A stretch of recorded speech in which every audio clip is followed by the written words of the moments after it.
Innovation et qualité. Commençons par un rappel. Lorsqu'on travaille sur le produit en marketing, on établit une politique de produit. Elle consiste en plusieurs activités que l'on peut regrouper sous 5 thématiques, et nous sommes ici dans l'innovation et la qualité des produits. Commençons par l'innovation. Voyons tout d'abord les différents types d'innovation.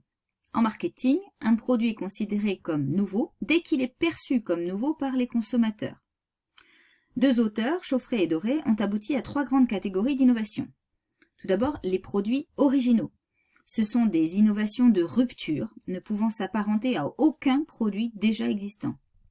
C'est par exemple le cas des MP3 et MP4 au moment de leur sortie. Il y a ensuite les produits reformulés. Eux, ce sont des émanations de produits déjà commercialisés, mais dont certaines caractéristiques ont été modifiées. Par exemple, les nouveaux parfums de yaourt comme le carotte yuzu. Enfin, les produits repositionnés, dont l'image et la perception ont été changées. Par exemple, le repositionnement des villages vacances du Club Med vers le haut de gamme. Alors voyons maintenant les différentes stratégies d'innovation qui en découlent.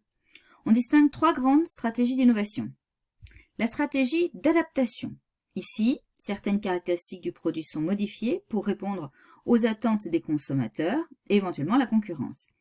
C'est le cas de l'huile Isio 4 et surtout de son emballage stop-goutte, qui est une stratégie d'adaptation. L'intérêt est que c'est peu coûteux, mais pas révolutionnaire. La stratégie ensuite d'imitation. Le produit est copié et lancé après le succès obtenu par un concurrent. On parle de stratégie de produit MeToo, et l'intérêt c'est que ça nécessite peu de recherche pour un succès souvent garanti, mais il faut une certaine capacité de réaction. Attention toutefois à ne pas risquer la contrefaçon qui est interdite. Enfin, il y a la stratégie d'innovation, au sens strict. C'est une mise au point de produits complètement nouveaux pour satisfaire de nouveaux besoins. Et c'est par exemple le cas des masques Easy Breath mis au point par Decathlon. Et dans cette stratégie, l'intérêt c'est d'obtenir des rentes de monopole temporaires, mais c'est risqué, ça nécessite des investissements importants. Alors pourquoi innover ? Tout d'abord, c'est un impératif face à une concurrence massive et internationale. De plus, avec les évolutions du marché et le progrès technique, la durée de vie des produits est de plus en plus courte. Innover est donc un moyen de rester compétitif. En France, il se crée en moyenne 1500 nouveaux produits alimentaires par an contre 15 000 aux États-Unis. Enfin, c'est aussi un moyen de relancer ses ventes, comme c'est le cas pour Carambar, qui a lancé ponctuellement les Carambars pour adultes. Passons maintenant à la qualité. Son concept, il est donné par l'AFNOR, qui dit que la qualité, c'est l'aptitude d'un produit à répondre aux besoins des consommateurs. C'est donc une définition très large, proche même de la notion de marketing. Mais d'une manière générale, la qualité s'évalue à partir de 4 critères. La fiabilité du service, c'est-à-dire le fait d'être conforme aux promesses. La compétence du personnel, c'est-à-dire sa réactivité, sa capacité à apporter une réponse adaptée. Le souci constant du bien-être du client. Et des supports physiques de qualité qui permettent de retrouver la qualité du service dans les éléments matériels et ses équipements. Alors voyons maintenant les différents signes de qualité. On distingue tout d'abord les normes et leur certification.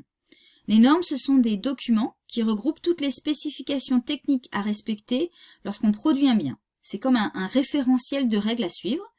Et on en trouve à l'échelle internationale à travers les normes ISO, 9001 et 9002 ici pour le management de la qualité, ISO 14000 pour l'environnement, ISO 26000 pour la qualité totale. On a également la norme NF en France qui en découle. Alors pour obtenir une norme, il faut passer par une certification. C'est une procédure par laquelle un organisme certificateur indépendant garantit qu'un bien ou un service est conforme à une norme. C'est une démarche volontaire qui n'est absolument pas obligatoire et qui est payante. Alors une difficulté des normes et des certifications, c'est qu'elles sont principalement connues des professionnels et pas du grand public. Il y a ensuite les labels.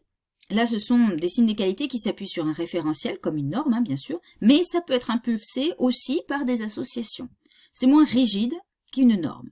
Il y a par exemple le label rouge, AOP, IGP ou encore Hôtel Cert ou Famille Plus.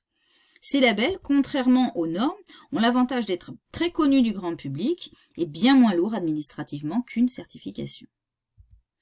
On distingue également les marques Donc elle désigne en fait un service ou une gamme qui sont développés dans un souci de différenciation vis-à-vis de la concurrence. C'est par exemple la marque Relais Château, Logis ou encore Qualité Tourisme. Il y a aussi les chartes de qualité. Ce sont des engagements sur des moyens ou des résultats attendus, mais il n'y a pas de contrôle ni de sanction. C'est le contrat 15 minutes par exemple chez Ibis. Enfin, il y a les prix, c'est-à-dire les récompenses décernées, par exemple par des organisations professionnelles, comme pour les étoiles Michelin, les concours meilleur ouvrier de France. Mais ces récompenses, elles peuvent aussi être décernées par les clients, comme les prix élu produit de l'année, médaille d'or, saveur de l'année, ou encore les TripAdvisor Traveler's Choice. Ces prix ont également l'avantage d'être très connus du grand public. Enfin, on peut mettre à part les signes de reconnaissance de la qualité environnementale. De plus en plus d'entreprises intègrent une politique environnementale, non seulement pour répondre aux évolutions de la réglementation, mais aussi aux attentes des consommateurs.